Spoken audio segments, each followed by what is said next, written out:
Library Online ชวนทุกท่านร่วมย้อนอดีตเรียนรู้ประวัติศาสตร์บุคคลสำคัญและคุณค่าที่ควรค่าสานต่อให้คนรุ่นใหม่ภายใต้บริบทประชาชาติอิสลามส่งพลังสร้างสรรค์สังคม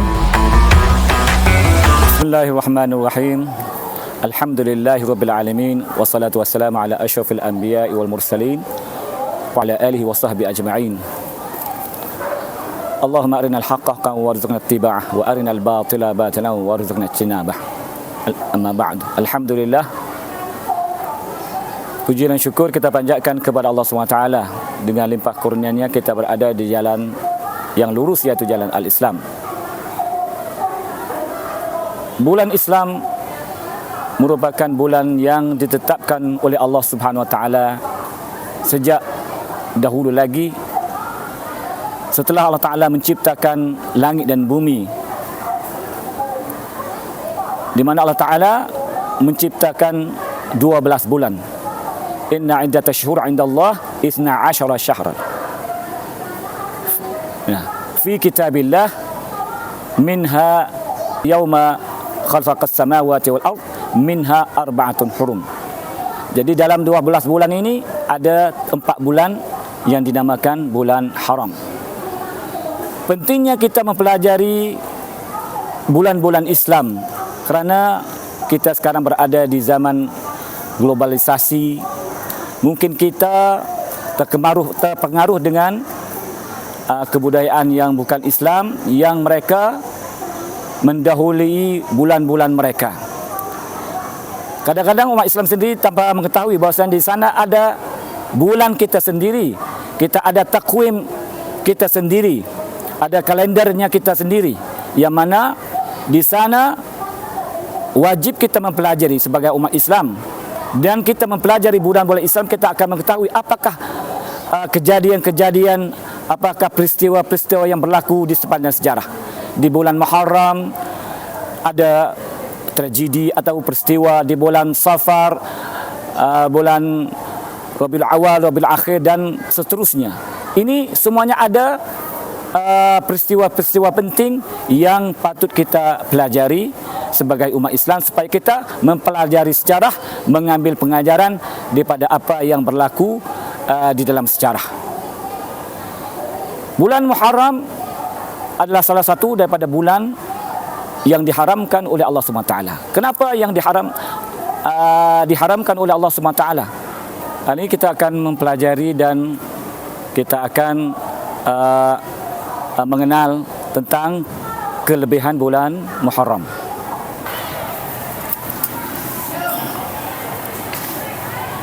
Kelebihan puasa di bulan Muharram itu sangat digalak oleh Rasulullah sallallahu alaihi wasallam.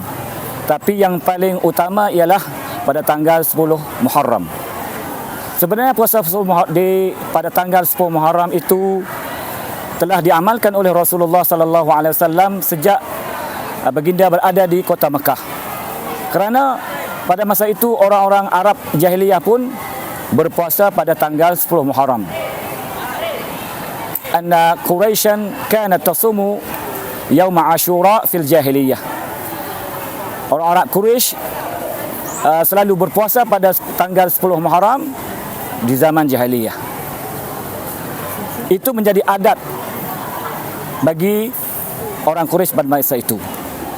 Tetapi Rasulullah berpuasa bukanlah kerana mengikut adat istiadat orang Quraisy, tapi Rasulullah mengikut ajaran yang telah ditinggalkan oleh Nabi Ibrahim AS.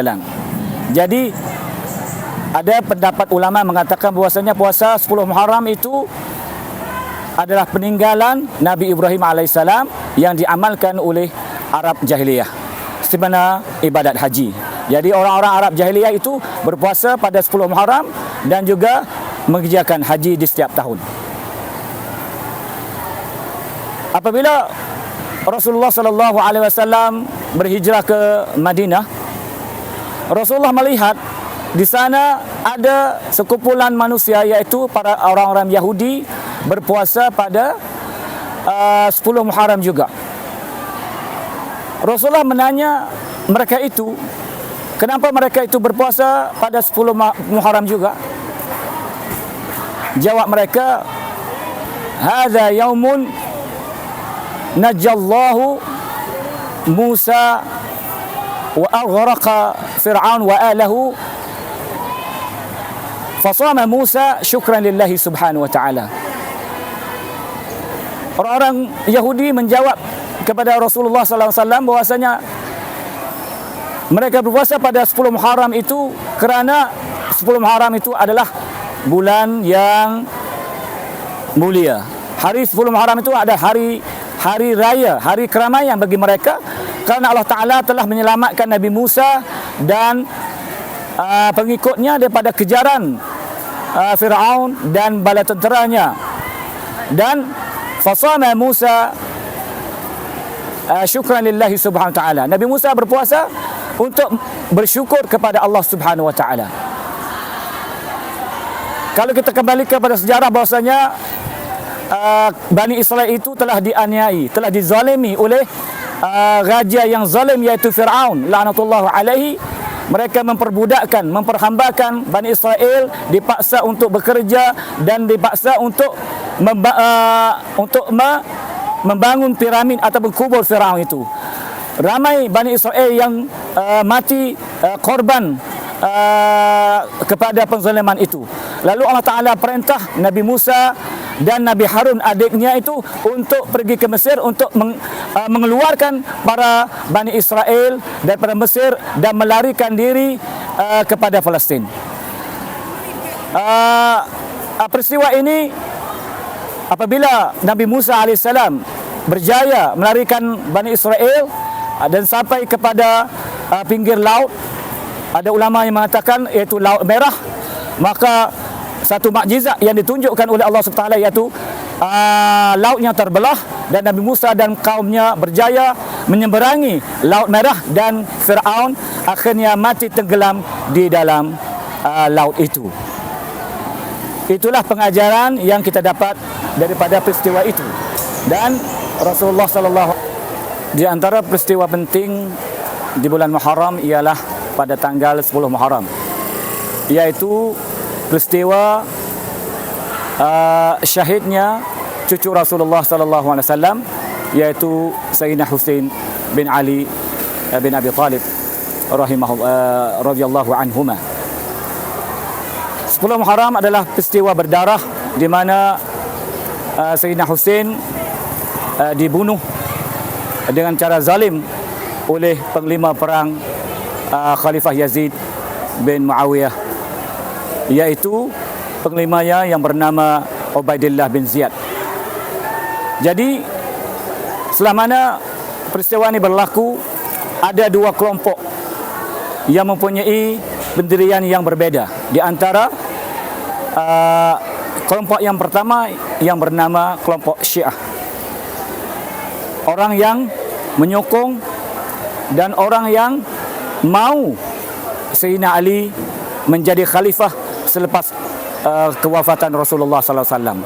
Jadi golongan Syiah ini sentiasa menaruh dendam dan mau menjadikan cucu Rasulullah iaitu Sayyidina Husain, anak kepada Sayyidina Ali, menjadi khalifah selepas daripada kematian Ali bin Abi Talib, khalifah yang keempat. Jadi peristiwa itu berlaku di Karbala. Pada masa itu khalifah umat Islam adalah Yazid bin Muawiyah yang berpusat di Suria, di Damaskus. Tetapi segolongan manusia iaitu puak Syiah yang bertempat di Iraq tidak meredai dengan kekhalifahan Yazid bin Muawiyah. Lalu mereka mengundang Sayyidina Husain bin Ali bin Abi Talib untuk datang ke Kufah, untuk datang ke Iraq, dan mereka ingin menabarkan, melatihkan Sayyidina Husain menjadi khalifah bagi mereka. Mereka tidak menerima dan tidak berpuas hati dengan khalifah Yazid bin Muawiyah.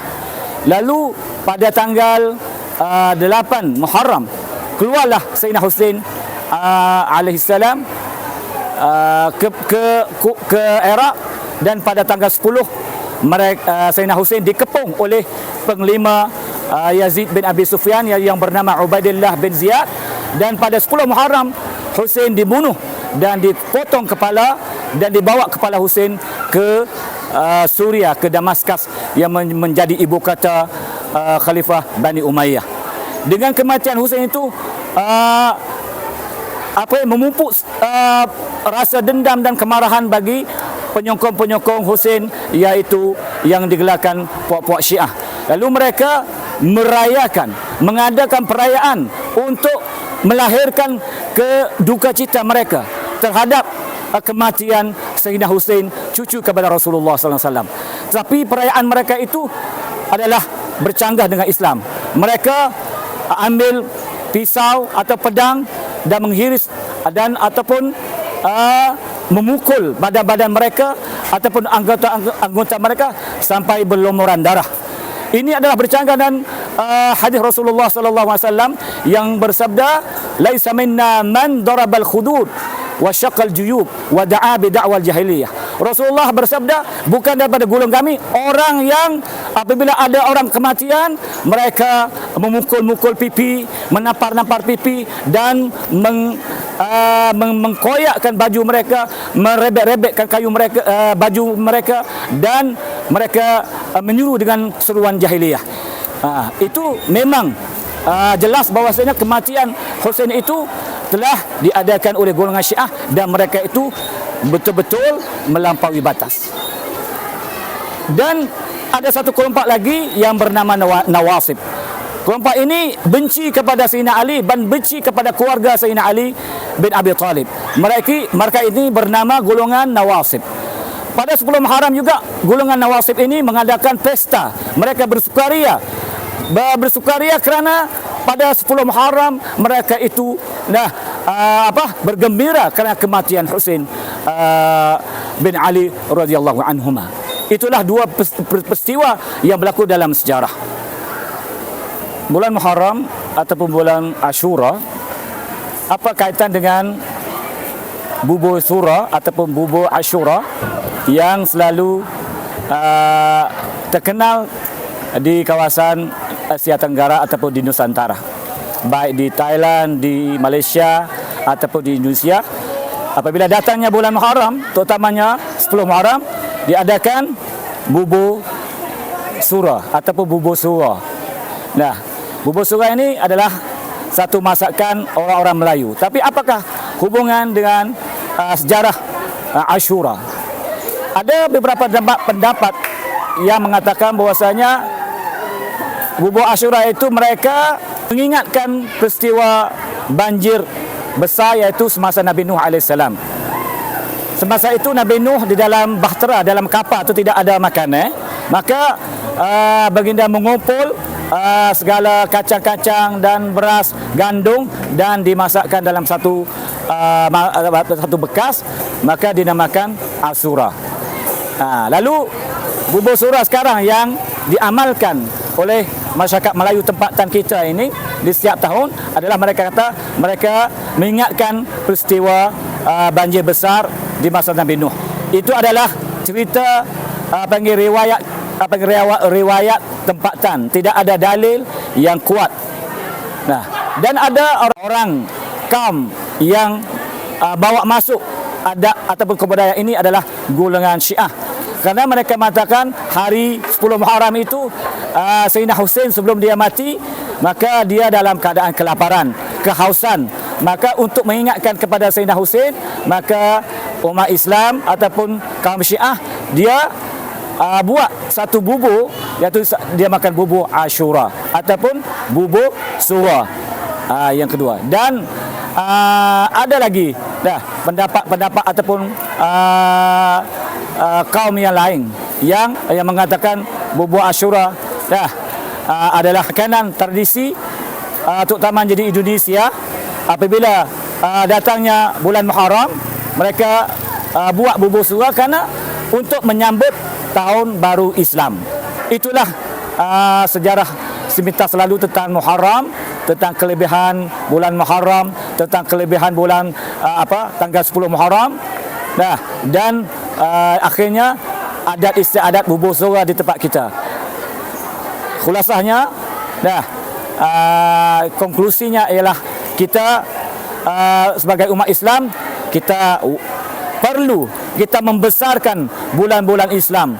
Dan kita menghayati apa sunnah-sunnah Rasulullah sallallahu alaihi wasallam yang berada di setiap bulan, supaya kita mengikut sunnah dan kita dapat ganjaran yang berlipat ganda. Seperti mana di bulan Muharram ini Nabi menganjurkan kita untuk berpuasa dan melarang kita untuk melakukan segala kemungkaran dan segala dosa, kerana pahala akan berlipat ganda dan dosa juga akan berlipat ganda. Oleh itu kita jagalah bulan Muharram sebagaimana Allah Ta'ala mahu, iaitu bulan haram, bulan yang diharamkan untuk melanggar perintah Allah SWT. Aqulu qawli hadha wa astaghfirullah li wa lakum wa lisal muslimin. Wassalamualaikum warahmatullahi wabarakatuh.